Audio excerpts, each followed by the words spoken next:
আসসালামু আলাইকুম everyone, welcome back to my YouTube channel Jaren designer. আপনাদের সবাইকে স্বাগতম। কেমন আছেন বন্ধুরা? আশা করি সবাই ভালো আছেন।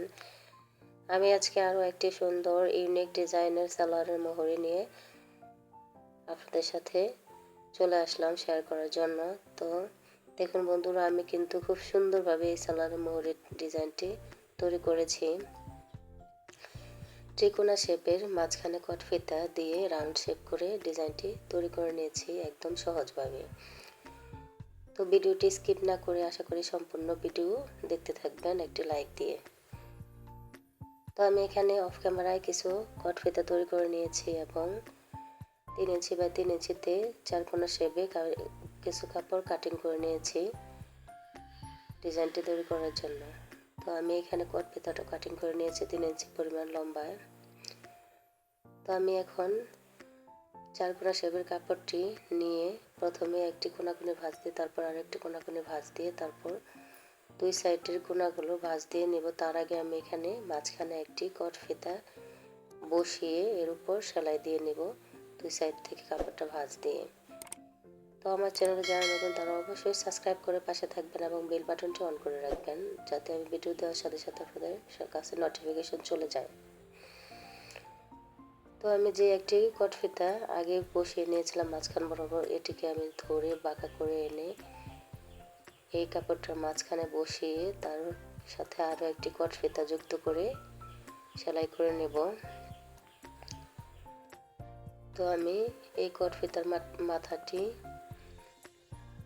এই ত্রিকোণা শেপের কাপড়ের মাঝখানে বসিয়ে তার সাথে আরও একটি কট ফিতা যুক্ত করে দুই কোণা থেকে ভাঁজ দিয়ে এর উপর সেলাই দিয়ে আটকে নেব। তো ডিজাইনটি করার পর কিন্তু অনেক সুন্দর হয়েছে। তো আপনারা চাইলে কিন্তু ঘরে বসে এরকম সুন্দর সুন্দর ডিজাইনের কাপড় সেলাই করে পরতে পারেন এবং কাস্টমারকে সেলাই করে দিতে পারেন। এই ডিজাইনটা কিন্তু চাইলে আপনারা কামিজের ঘেরেও দিতে পারেন, নিচের ঘেরে এবং হাতাতেও দিতে পারেন। আমি সালোয়ারের ডিজাইনটা করেছি।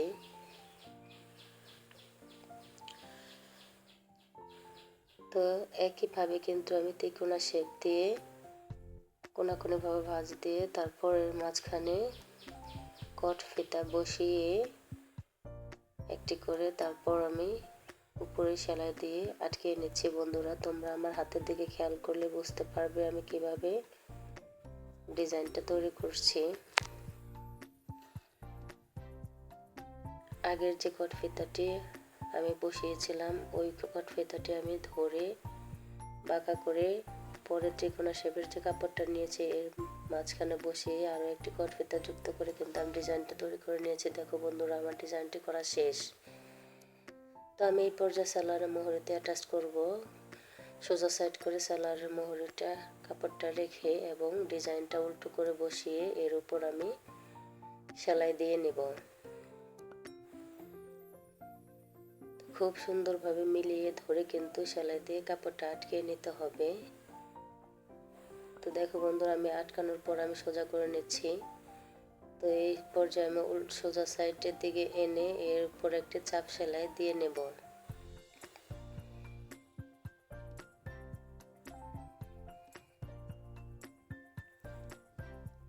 তো চাপ সেলাইটি দেওয়ার পর আমার মনে হচ্ছে যে এখানে আরও একটি সেলাই দিলে সুন্দর লাগবে। তো এখানে 2 সুতা পরিমাণ গ্যাপ রেখে আরও একটি সেলাই আমি দিয়ে নিচ্ছি।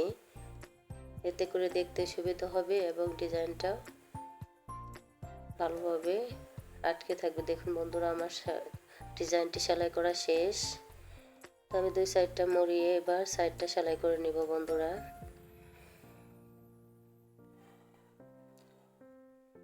তো সিম্পলের মধ্যে কিন্তু ডিজাইনটা করতে ভালোই লাগছিল, আমার দেখতে অনেক সুন্দর লাগছিল। এবার দেখো তোমাদের আমি ফাইনাল লুকটা দেখাচ্ছি।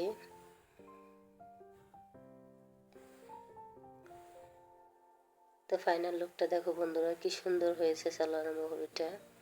তো অবশ্যই কমেন্টে জানাতে ভুলবেন না। আল্লাহ হাফেজ, থ্যাংক ইউ ফর ওয়াচিং।